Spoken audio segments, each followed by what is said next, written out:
Mesdames les rapporteurs, chers collègues, la censure par le Conseil constitutionnel des dispositions de l'article 60 du Code des douanes nécessite évidemment un retour devant le Parlement afin de permettre l'action de nos douaniers. Ce texte propose également des dispositions censées garantir l'efficacité de la douane française. Mais ces dispositions aboutiraient à un nouveau cadre d'action de la douane qui, à ce stade, m'interroge.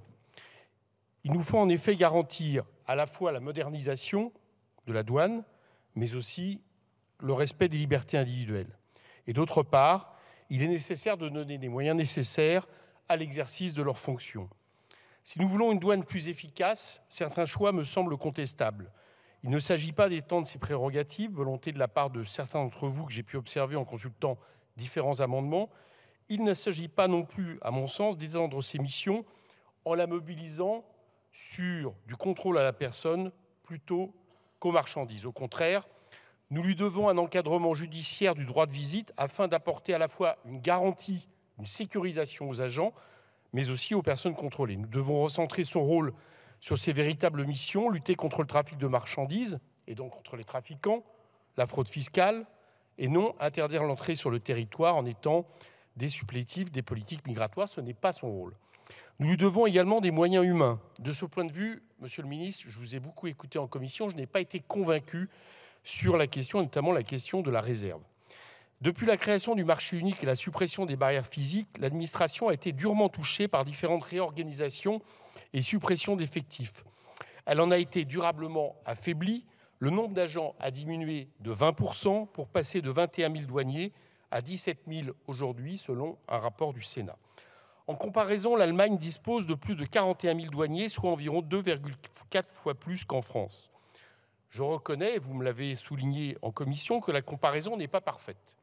Certes, l'Allemagne importe 2 fois plus que la France, mais notre territoire est aussi plus étendu et nos frontières sont à peu près 4 fois moins grandes que les frontières terrestres allemandes. Certes, les missions de sa douane sont plus nombreuses, puisqu'elle est notamment compétente en matière de lutte contre le travail illégal, mais si vous ajoutez les 1500 inspecteurs inspectrices sur SAF, cela ne permet toujours pas d'atteindre cet effectif. Donc il me semble que cette comparaison, à défaut d'être précise, reste éclairante. Dans le même temps, le niveau d'activité a fortement augmenté. D'une part, le périmètre des missions de la douane et les espaces contrôlés se sont considérablement élargis. Lutte contre les trafics, protection du consommateur et des patrimoines culturels et naturels, perception de recettes fiscales. D'autre part, la fraude douanière atteint des niveaux inédits avec l'augmentation des saisies de stupéfiants, du montant des avoirs saisis ou identifiés, plus 40% par rapport à 2021, ou encore du nombre d'articles retirés du marché, plus 27%. Mais vous avez eu l'honnêteté de le dire, c'est plus un problème de flux qui augmente. Ça montre aussi évidemment l'efficacité des douaniers, mais que le fait qu'on arrive en réalité à diminuer les stocks. Il existe donc un réel besoin de recrutement que la création d'une réserve opérationnelle ne pourra satisfaire. Le ministre affirme que l'objectif de la réserve n'est pas celui-ci. Elle serait uniquement censée apporter un soutien aux douaniers, mais regardons ce qui a été fait pour d'autres réserves opérationnelles, notamment pour la police. Il y a eu création de réserves, mais ensuite il y a eu aussi recrutement massif dans la gendarmerie et la police. On peut donc s'interroger effectivement sur le caractère réellement supplétif du soutien que la réserve pourra apporter.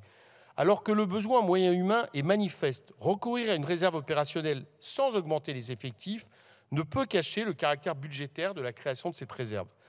Dès lors que l'emploi de la réserve ne se différencie pas de celle des agents, y avoir recours pour un besoin permanent ne peut s'expliquer qu'au fond par une mauvaise raison, un coût d'emploi bien inférieur. Les réservistes constituent effectivement une force d'intervention particulièrement souple et mobilisable à moindre coût. La question n'est donc pas être pour ou contre la réserve. La question, c'est que la réserve ne peut venir en renfort que de suffisamment de douaniers. Et aujourd'hui, il n'y a pas suffisamment de douaniers. Le gouvernement, d'ailleurs, ne se cache pas. Selon l'étude d'impact du projet de loi, l'objectif de cette réserve est de renforcer les douanes tout en respectant le schéma d'emploi prévu pour 2022-2025, puisque vous nous avez dit en commission qu'il faudrait attendre 2025 pour envisager un renforcement des effectifs. Il y a donc là quelque chose qui, évidemment, pose problème. Ce n'est pas pourtant les candidats qui manquent. La profession attire. Les postes ouverts ne permettent de recruter qu'à peine 2% des inscrits au concours de contrôleurs. Ouvrons donc de nouvelles places qui garantiront un haut niveau de qualification sur le terrain. Pour faire face aux nouvelles menaces et nous protéger, la prochaine programmation devra être à la hauteur des enjeux. Doublons leurs effectifs.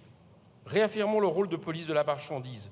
Renforçons les moyens humains et techniques de l'administration fiscale dans la lutte contre la fraude, à laquelle vous dites vouloir vous attaquer. Réaffirmons leur mission de contrôle des importations pour lutter contre les trafics. Instaurons des droits de douane sur les critères écologiques. Protégeons les économies locales, ce que je crois être nécessaire, et ce qui, à partir de là, nécessiterait évidemment, là aussi, un renforcement de la douane. Il me semble que c'est ainsi que nous pourrons moderniser le cadre d'action de notre administration douanière. Je vous remercie. Je vous remercie.